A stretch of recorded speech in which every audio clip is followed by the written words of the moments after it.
அன்பு உள்ளங்களே, அனைவருக்கும் வணக்கம். நம்ம பொதுவாக என்னோட கருத்து வந்து நம்ம ஏன் பதிவிடுறோம் அப்படின்னு சொன்னால், ஒவ்வொரு மனிதருக்கும் ஒரு உரிமை இருக்குது. அவங்களுக்குள்ள என்ன நினைக்கிறோன்றது வெளியில் இருக்கிறவங்களுக்கு தெரியாது. இந்த சோசியல் மீடியா மூலமாக நம்ம மனசுக்குள்ளே என்ன இருக்குன்றதை வெளிப்படுத்துறதுக்கான ஒரு தளமாக தான் இதை நான் பார்க்குறேன்.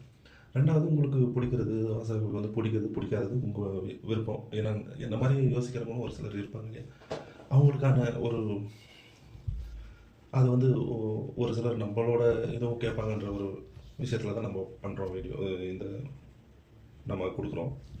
இதில் குறிப்பாக இன்றைக்கி பார்த்தீங்கன்னா, ஒரு படம் லாபத்தை கொடுக்கணும் அப்படின்னு சொன்னால், அந்த படத்தில் பணியாற்றும் நடிகர் நடிகைகள் வந்து தங்கள் சம்பளத்தில் வந்து 30% 40% சேலரியை கம்மி பண்ணிக்கிறாங்கன்னா ஒரு படம் எல்லாமே லாபத்தில் எடுக்க முடியும்னு சொல்லி நம்ம இயக்குனர் வெற்றிமாறன் சார் அவர்கள் சொல்லியிருக்காங்க. இது கண்டிப்பாக வரவேற்கிற விஷயந்தான்.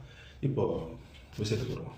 சமீபத்தில் வந்து சங்கர், அது மிகப்பெரிய ஜாம்பவான். அவர் என்ன சொல்கிறது, ரொம்ப அதிகமான ஹிட் படங்களை கொடுத்தவர், ஒரு உச்சத்தில் இருந்த இயக்குனர்னு சொன்னால் அவரை சொல்லலாம். ஜென்டல்மேன் ஆரம்பித்து முதல்வன், அந்நியன்னு சொல்லி தூள் கிளப்பிட்டார். 2.0 ரஜினி சாருக்கு. இந்த மாதிரி அவரோட படங்கள்லாம் வந்து ஏதாவது ஒரு அரசியல், ஒரு பொது நலத்தை தான் பேசும். இந்தியன் ஒன்றுலாம் பார்த்தீங்கன்னா அதான் அந்த மாதிரி தப்பு நடக்கக்கூடாது, தவறு நடக்கக்கூடாது, திருத்தணும், சீர்திருத்தம் பண்ணணும் அப்படின்னு.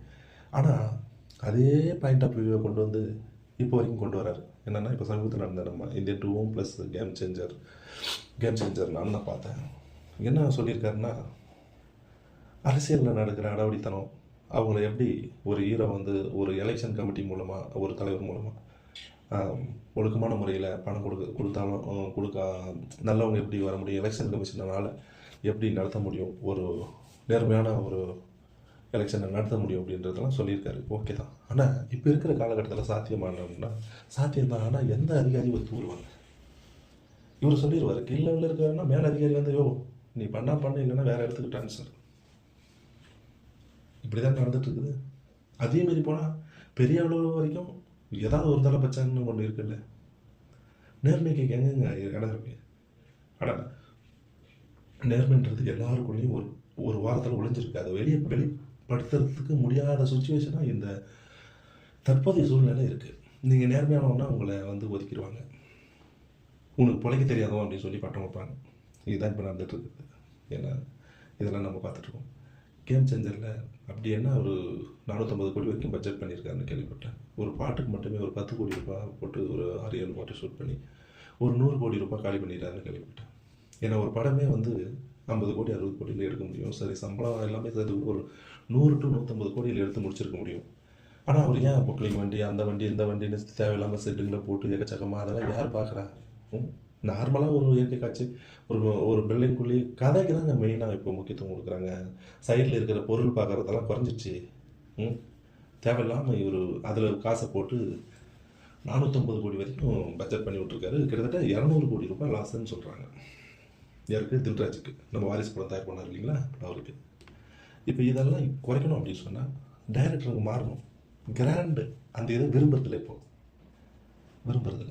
ஏன்னா அவங்களுக்கு தேவையானதெல்லாம் கதையை மையமாக வச்சு, ஒரு ரூமுக்குள்ளேயே நடக்கிற கதையாக இருந்தாலும் ஒரு 10-20 பேரை போட்டு, நிறைய நடிகைகளை போட்டு அவங்கவுங்களுக்கான சீனை கொடுத்து சரியான முறையில் கதையை சரிக்கிட்டாவே த்ரில்லிங்காக, ஒரு சஸ்பென்ஸ் நிறைந்த கதையாகவும், இல்லை ஒரு உங்களுக்கு தெரியாது ஒன்றும் கிடையாது, கதையை வந்து தேவையில்லாத அதை வெளிப்பக்கம் இருக்கிற செலவு அதிகரிக்க தேவையில்லை.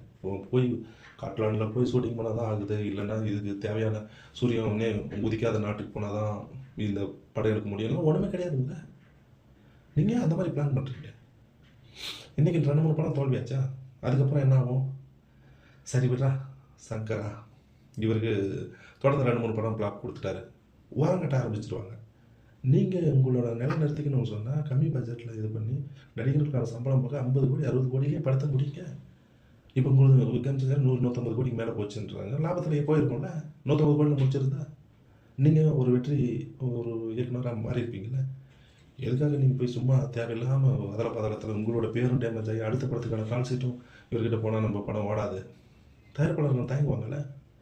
இதெல்லாம் புரிஞ்சு இனி வருங்காலத்துலலாம் கதையை மையமாக வச்சு அதுக்கு தேவையான அளவுக்கு பட்ஜெட்டை போட்டு, இங்கேயே தேவையான லொக்கேஷன் எக்கச்சக்கமாக இருக்குது, இதெல்லாமே நீங்கள் ஃபாலோ பண்ணி தேவையில்லாத செலவை குறைக்கணுன்றது தான் என்ன போகிற சினிமா ஆர்வலர்களையும் ஆர்வலர்களோட ஒரு எதிர்பார்ப்பாக இருக்குது. இந்த எதிர்பார்ப்பை வந்து கண்டிப்பாக நீங்கள் பூர்த்தி செய்வீங்கன்றதை நம்புகிறோம். வாசகர்களுக்கு நன்றி.